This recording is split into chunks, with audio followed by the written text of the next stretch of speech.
Sadly, guys, it's all ogre. Russia won. Not really. The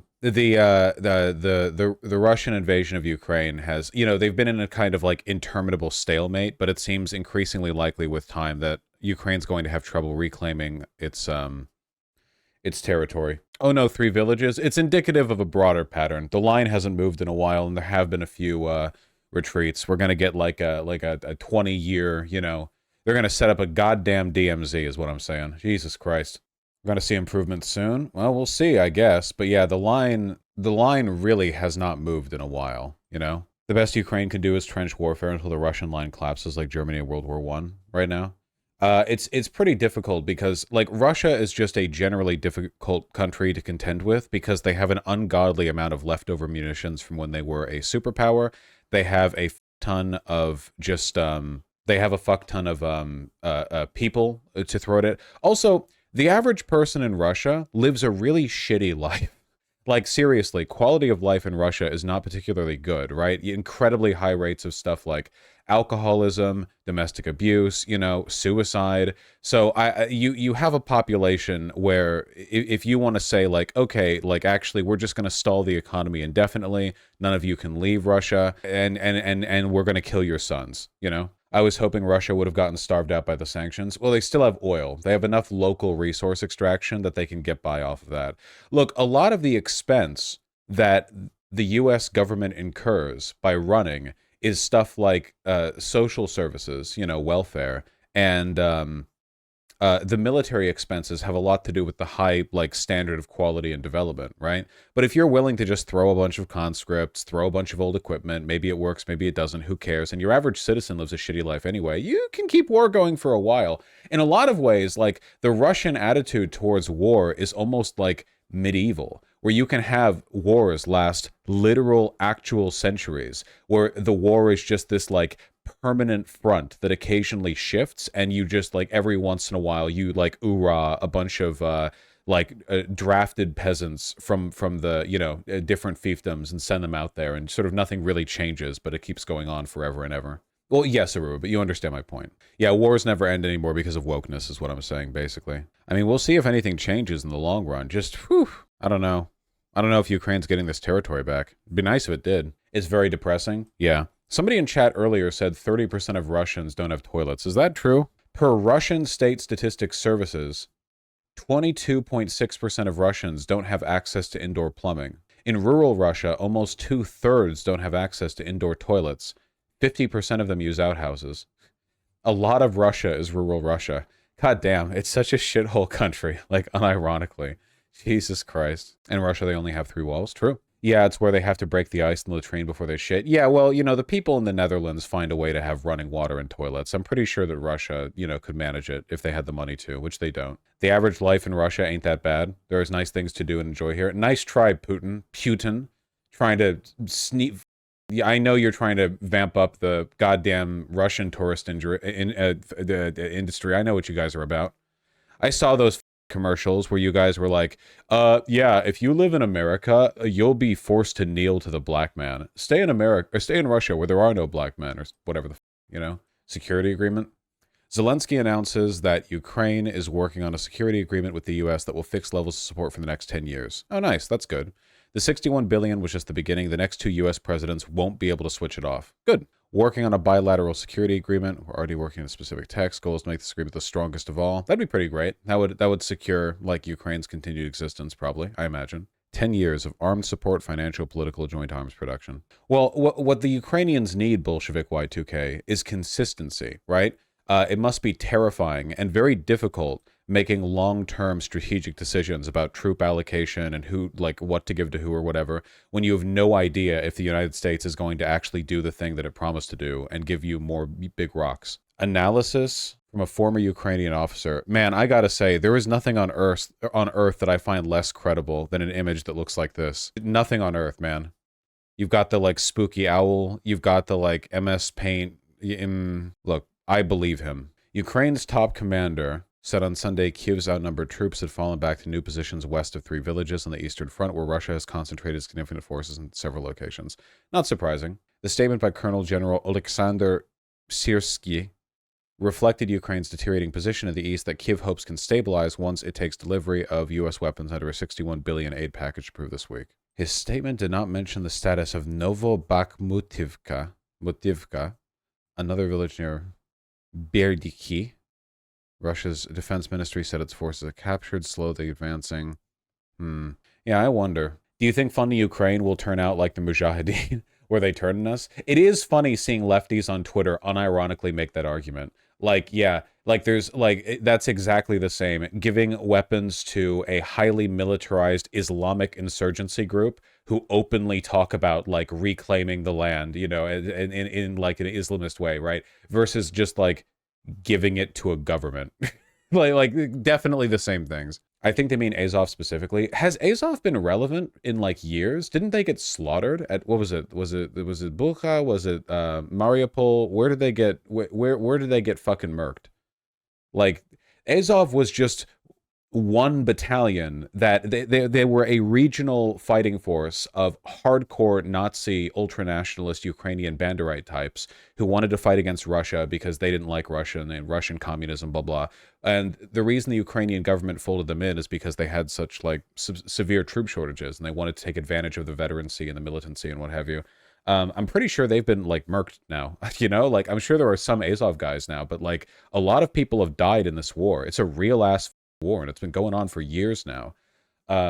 Yeah, I don't think so. There definitely is a Nazi problem in Ukraine. I mean, in fairness, there is a worse Nazi problem in Russia, to be clear. Like if you, when it comes to the like Ukraine versus Nazi dichotomy, or sorry, Ukraine versus Russia dichotomy, the Nazi problem way more significant over there. I would say Germany has more of a Nazi problem, you know, because their police forces and their military are full of like Fourth Reich types, you know.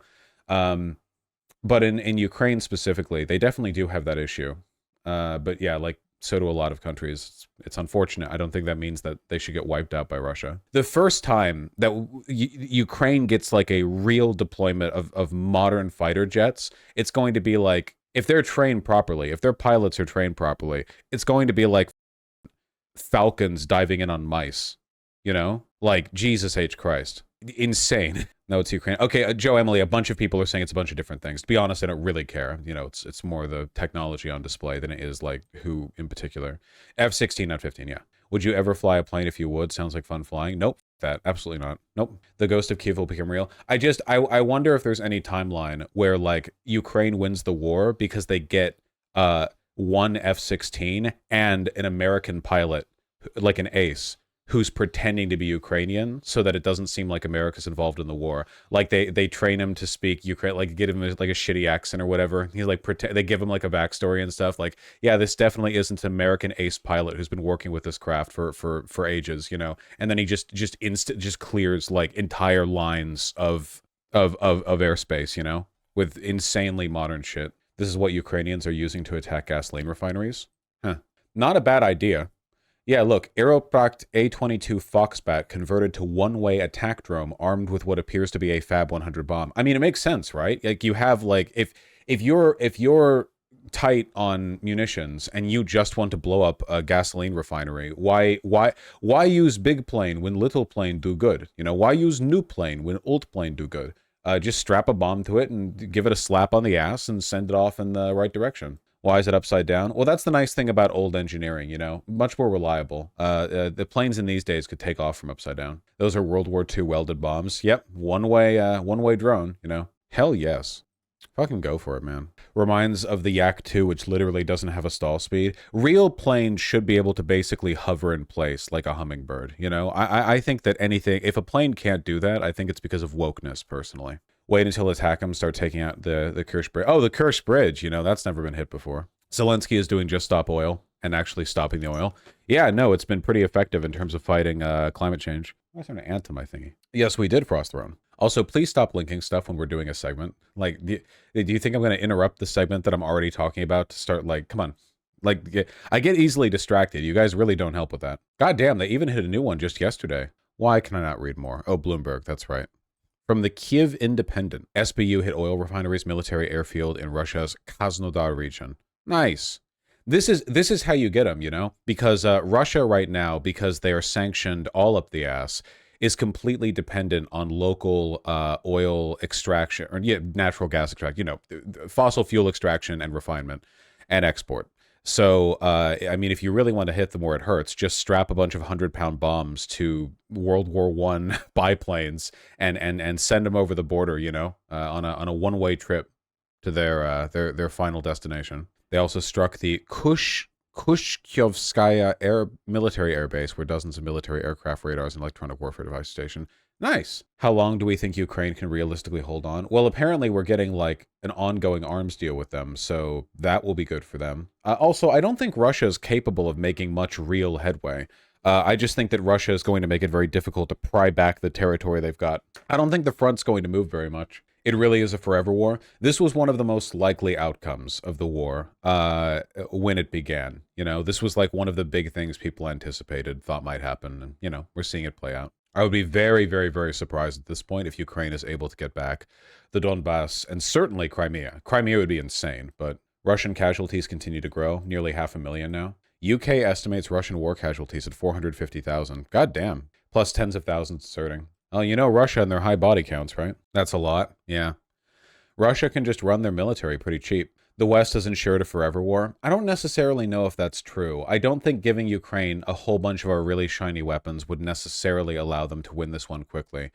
Maybe with a different strategy. I'm not really sure. It's estimated Russia will use up its Soviet stock of armored vehicles in a year or two, so maybe Ukraine can get some momentum. Well, after that, they're just going to start digging for their like czarist regime equipment. They're going to find some like World War I tanks that are shaped like a giant like tricycle with an iron box welded to the top or whatever that has a cannon poking through a hole. Some people say the problem is we haven't given them air cover for the weapons, which our strategy relies on air superiority. Yeah, the main issue really is just, it's not the planes, it's the pilots. Training pilots is incredibly expensive. Like if there's a modern top of the line fighter jet and a well-trained pilot in it, the pilot is worth more than the jet. Even if the jet costs like 50 million to replace, the pilot is worth more because there are only so many pilots, right? Like, not to say tank crews don't have a hard job, but tank crews, in my understanding, are a lot more interchangeable. Tanks have multiple people in them. They're on the ground, so and what you do with a tank is a lot less complicated. You move the tank, you shoot the tank, you work it on inside. Jets are insanely difficult to manage. You have to train so much and so long, even to be able to basically use it. So even if we gave them the top of the line jets, would their pilots be able to? Oh, look, the number one article right here is about this. Hold on. French experts claims Ukraine's F-16s and pilots won't be, quote, up to the job disproved. Oh, well, that's nice. French aviation expert Cyril de Latre told RA Novosti the limitations of F-16s for Ukraine shortcomings of pilots can be compensated by for Gotcha, okay. Well, they're arguing about this. This is one of the big things that, like, Ukraine has been insisting on, which is, like, please give us the jets. I swear to God, our pilots are good for it, You have to be able to physically fly them as well. Yeah, pilots have to be in insanely good shape just to not black out from the stuff they have to do to use the jet properly. I know that, Violet. That cost of training is why the DoD pays for transition for service members. Yeah, the actual number one best way to get free government-sponsored trans healthcare is to become a top-of-the-line Air Force pilot first, because they will do anything you ask them to if it means keeping you alive and healthy, okay? You say you want, like, hormones, bottom surgery, facial feminization, they don't give a shit, anything that keeps you around, You are the most valuable person there is. You're so important. What about drone pilots? Any of us could do a drone pilot job. They'll make your dick bigger if you ask for it. Yeah, they'll subject you to like secret. They'll give you the shit that allows President Biden to still be alive. They'll let you in on anything. All right. Russia has the mouse tank just collecting dust. That's true. It's time, guys. It's time. It's time for the Russians to unleash the Soviet-captured Nazi Wunderwaffen. Okay. All of the like secret Nazi shit they were building towards the end of the war that the Soviets captured, it's all theirs now. They're going to unleash it like a trove of ancient horrors. How much do you say this weighed? What does it say? 188 tons. You couldn't drive this on any road. It would like instantly sink into the ground if you did it on open dirt. What the fuck? Yeah, the first Cybertruck, that's true. Oh my god. Look at this ugly piece of shit. Look, oh my, dude, they spray painted the hammer and sickle on it with the Soviets capture. They're like, nope, it's ours now. Stamp. I like that you can see that it was actually like hand done too. 6-inch thick steel plates. Yeah, well, you're not breaching that with small arms fire. After the war, the commander of Soviet armored mechanized troops ordered the whole of V1 to be mated with the turret of V2. Because there were two of these, and they blended them together for funsies. The Soviets used 6 Fama-built ST, the largest of Germany's half-track vehicles, to pull the 55-ton turret off the destroyed hull. The resulting vehicle was sent back to the USSR for further testing and now is in Kubinka. Very nice. A gun sight intended for the wooden mock-up turret was captured by British forces. Dude, they split this tank everywhere, man. Jesus Christ. Do they have the Landcruiser? The 1,000-ton Wunderwaffe? Slut tank? All tanks are slutty. Thank you.